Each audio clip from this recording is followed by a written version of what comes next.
Hello everyone, shortcut knowledge की series के एक और वीडियो में आपका फिर से स्वागत है।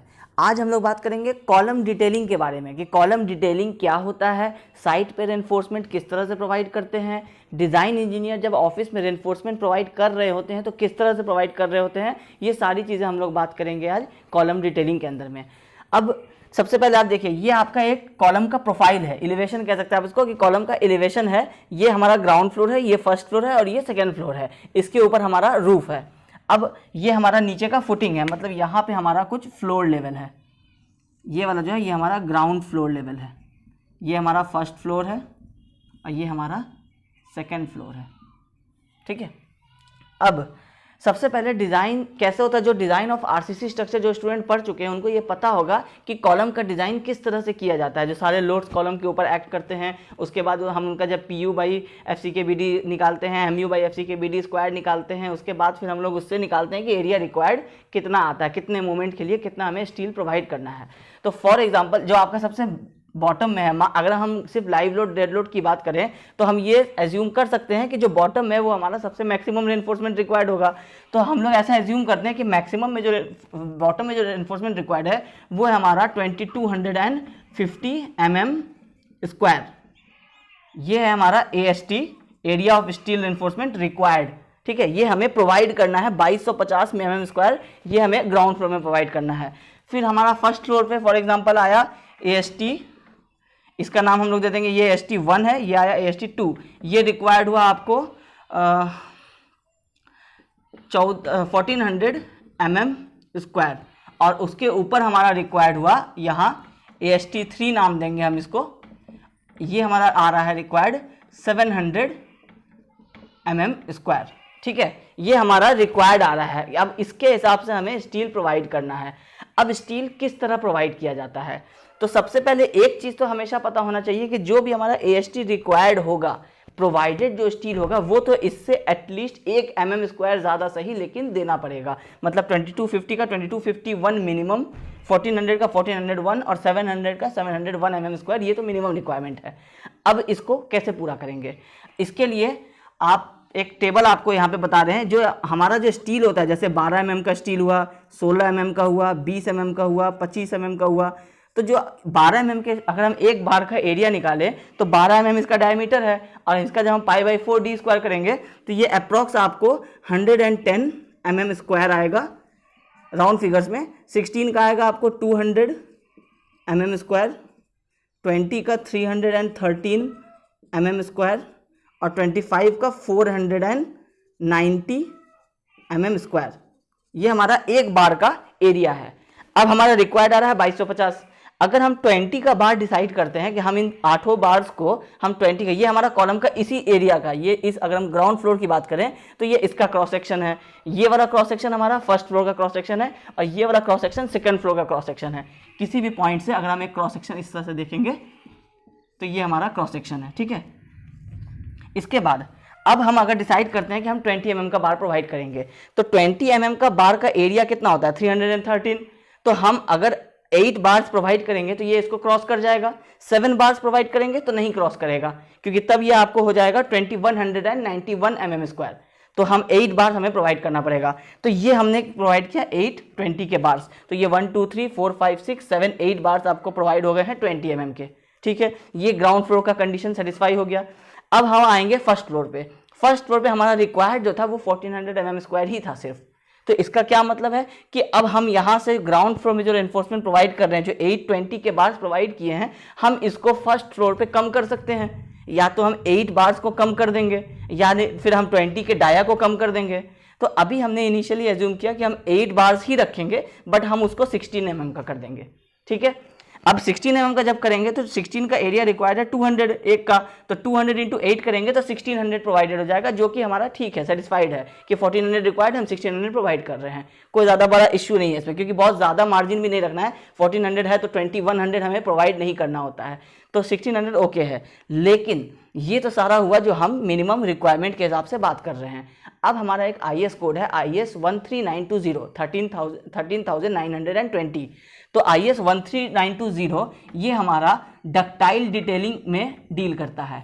डक्टाइल डिटेलिंग क्या होता है कि जब हम बिल्डिंग को अर्थक्वेक रेजिस्टेंट बनाना चाहते हैं कि अर्थक्वेक में बिल्डिंग सेटिस्फैक्ट्री परफॉर्म करे, तो उसके लिए ज़रूरी होता है कि जो रिक्वायरमेंट है रेनफोर्समेंट की वो तो एज इट इज़ रहेगी ही, ये तो मिनिमम रिक्वायरमेंट है जो लोड्स के कारण आ रही है, लेकिन अर्थक्वेक के लिए उन रेनफोर्समेंट को अरेंज किस तरह से करेंगे ये बताता है हमें डक्टाइल डिटेलिंग। मतलब क्या है कि हम ये जो जॉइंट्स हैं हमारे, हम ये सारे जॉइंट्स को डक्टाइल बनाएंगे। तो डक्टाइल किस तरह से बनाएंगे, तो उसके लिए रेनफोर्समेंट को कुछ इस तरह से अरेंज करेंगे कि ये सारे जॉइंट्स हमारे डक्टाइल हो जाएंगे, ये कॉलम हमारा डक्टाइल हो जाएगा। तो डक्टाइल होगा तो जब अर्थक्वेक आएगा तो जो हमारा डक्टाइल मटेरियल होता है वो वापस अपने उस प्रॉपर्टी, मतलब वो इलास्टिक मटेरियल होता है, एक तरह से डक्टाइल है, उसकी डक्टिलिटी ज़्यादा है, तो ये हमें क्या होता है कि अगर वो ब्रिटल रहेगा तो वो सडनली वो फेलियर हो जाएगा, फेल हो जाएगा, डक्टाइल रहेगा तो सडनली फेल नहीं करेगा। तो ठीक है, तो ये डक्टाइल करने के लिए जो हमारा पर्पस है उसके लिए IS 13920 बताता है कि आपको कॉलम में जो भी आप बार्स प्रोवाइड कर रहे हैं किसी भी एक फ्लोर पे, आप उस बार को 100% चेंज अगले फ्लोर पे नहीं कर सकते हैं। इसको वो अगर लैंग्वेज में समझे तो वो कहता है कि not more than 50% of the bars should be curtailed at the adjacent level. मतलब कि इस फ्लोर पे अगर आपने 8 बार दिए हैं 20 के, तो इस फ्लोर पे आप 8 बार 20 के हटा के 16 के नहीं कर सकते हैं, आपको 50% एटलीस्ट जो कंटिन्यू बार है वो चलाने पड़ेंगे। तो इसका मतलब क्या हुआ कि 8-20 का मतलब है कि अब हमें यहाँ पे 4-16 के बार चलाने पड़ेंगे और 4-20 के जो नीचे से आ रहे हैं। 8-20 था, 50% कर्टेल करना था, तो हमने 4-20 के बार रहने दिए और 4 बार को हमने कर्टेल करके 16 के बार लगा दिए। तो जो हमारा आउटर जो ये कॉलम के जो कॉर्नर वाले बार्स होते हैं ये हम रखेंगे 4-20 और ये वाले जो बीच वाले 4 बार्स हैं इसको हम रखेंगे 4-16। ठीक है,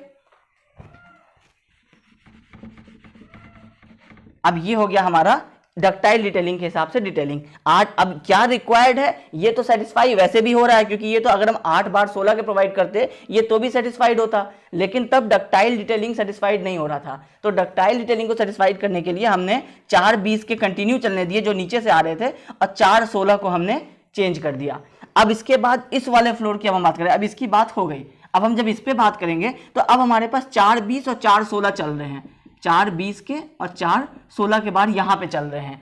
अब जब हम यहाँ से इस तरफ जाएंगे तो हमारा रिक्वायर्ड है 700, अगर हम 8-12 का बार भी प्रोवाइड कर देंगे तो ये 700 सेटिस्फाई हो जाएगा, लेकिन हमारे पास यहाँ बार चल रहे हैं 4-20 और 4-16। अब हम यहाँ सडनली 8-12 के बार नहीं कर सकते हैं, क्योंकि हमें इसका 50% बार अब यहाँ चलाना पड़ेगा, इसका 50% यहाँ आया, अब यहाँ जो चल रहा है इसका 50% यहाँ चलाना पड़ेगा। तो अब हम क्या करेंगे कि 4-20 तो मेरे एकदम नीचे से आ रहे थे, अब ऊपर में तो वैसे भी 4-20 की जरूरत थी नहीं, लेकिन हम डक्टाइल डिटेलिंग फॉलो करने के लिए 4-20 चला रहे थे।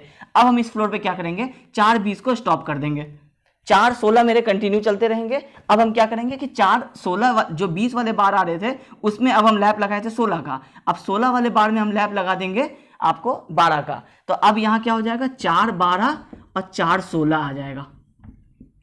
ठीक है, मतलब क्या हुआ कि जो हमारे, अब ये देखिए यहाँ पे आप देख रहे होंगे इस तरह से कि ये आपके दोनों बॉटम से फुटिंग से बाहर निकले कॉलम के, ये ऊपर आ रहे हैं। अभी हम इसकी बात नहीं करते हैं, अभी हम ये ऐसा इसको कंटिन्यू एज्यूम करते हैं कि ये मेरे 8-20 के बार चल रहे थे, ये ऊपर आए। ऊपर में हमने कहा था कि 50% कर्टेल करना है, तो हमने क्या किया कि 50% मतलब लेफ्ट साइड के जो 4 बार थे उसको हमने कर्टेल कर दिया और ये वाले जो बार हैं ये 20 के बार ऊपर तक चलते रहे। अब ये बार 20 के बदले ये 16 के हो चुके हैं और ये 20 के चल रहे हैं। तो इस जगह पे अगर हम बात करेंगे तो यहाँ पे जो 4-20 और 4-16 था वो हमारा यहाँ पे सेटिस्फाई कर रहा है अभी। अब हम क्या करेंगे कि 4-20 और 4-16 जब ऊपर गया तो ये हमारा 16 का बार यहाँ से आया, ये 20 था और ये हमने इसको 16 बना दिया और ये तो 20 ही चल रहा था। अब जब हम ऊपर जा रहे हैं तो अब ये हमारा 16, अब हम 16 को कंटिन्यू चलने देंगे। अब 20 वाले की ज़रूरत नहीं है, तो 20 वाले को कर्टेल करके हमने यहाँ पे लगा दिया 12, ये था 20। तो अब हमारा क्या आ गया, 4-12 4-16, यहाँ कितना आ गया 4-20 4-16 और नीचे आ गया हमारा 8-20। तो कहने का मतलब हुआ कि जो रिक्वायरमेंट थी वो 8-20 8-16 8-12 से पूरी हो जा रही थी, लेकिन अर्थक्वेक में वो कॉलम सेटिस्फैक्ट्री परफॉर्म नहीं करता, वो फेल हो जाता। इसके लिए हमें 50% बार को रोकते हुए 8-20 से हमने 4-20 रहने दिया, 4-16 लगा दिया, फिर 4-20 को हटा करके 4-16 रहने दिया, 4-12 लगा दिया, और ऊपर जाते तो फिर हम 4-16 को भी हटा देते और 4-12 और 4-12 रहने देते, तो 8-12 इसके ऊपर वाले फ्लोर पर एडजस्ट हो जाता। तो ये कहता है हमारा डक्टाइल डिटेलिंग का कोड IS 13920। इसके अलावा वो एक चीज़ और कहता है कि जो हमारे फ्लोर का हाइट है, अब ये जो बाहर हम लैप लगा रहे हैं, ये लैपिंग हम कहाँ लगाएंगे? ये हम जस्ट फ्लोर जहाँ से स्टार्ट होता है वहीं पे लगा देंगे, या हम फ्लोर एंड होने पे लगाएंगे? तो वो कहता है कि एक फ्लोर का जो क्लियर हाइट है, टॉप टू बॉटम, जो दो स्लैब के बीच का जो स्पेसिंग है, उस स्पेसिंग से जो टॉप का 1/4 है और जो बॉटम का 1/4 है, इन दो एरिया में हमें लैपिंग नहीं करनी है। इसके बीच में जो सेंटर का, ये आप देख रहे होंगे, ये टोटल हाइट h है, ये टॉप से h/4 और बॉटम से h/4 छोड़ करके हमें बीच का जो h/2 रीजन होता है उसमें हमें लैपिंग करनी है 50% बार की ही लैपिंग, लेकिन हमें इस जोन में करनी है।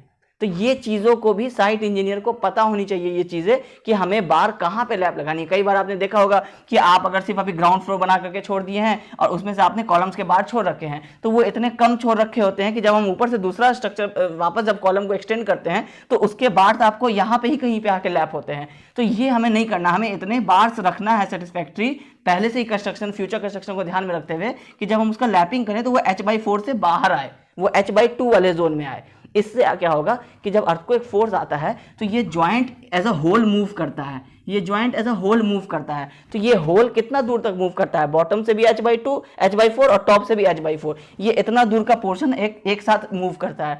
तो उस जगह पे अगर आप लैप लगाए हुए होंगे तो वो खुलने के चांसेस होंगे। जब वो खुल जाएंगे तो आपका कॉलम गिर जाएगा, कॉलम गिरेगा तो आपका पूरा का पूरा बिल्डिंग गिर जाएगा। ठीक है, तो ये है आपको IS 13920 के हिसाब से डक्टाइल डिटेलिंग, कि आपको कॉलम्स के बार किस तरह से प्रोवाइड करने हैं, कैसे अरेंज करने हैं, डिज़ाइन कैसे कैलकुलेट होंगे, वो हम लोग डिज़ाइन वाले पार्ट पे कभी बात करेंगे। अभी सिर्फ ये है कि साइट पे हमें किस तरह से बार्स को अरेंज करना है। ठीक है, तो आई होप आपको ये सारी चीज़ें समझ में आई होंगी। अगर आई है तो इस वीडियो को ज़रूर लाइक कीजिएगा और चैनल को सब्सक्राइब करना मत भूलिएगा। Thank you.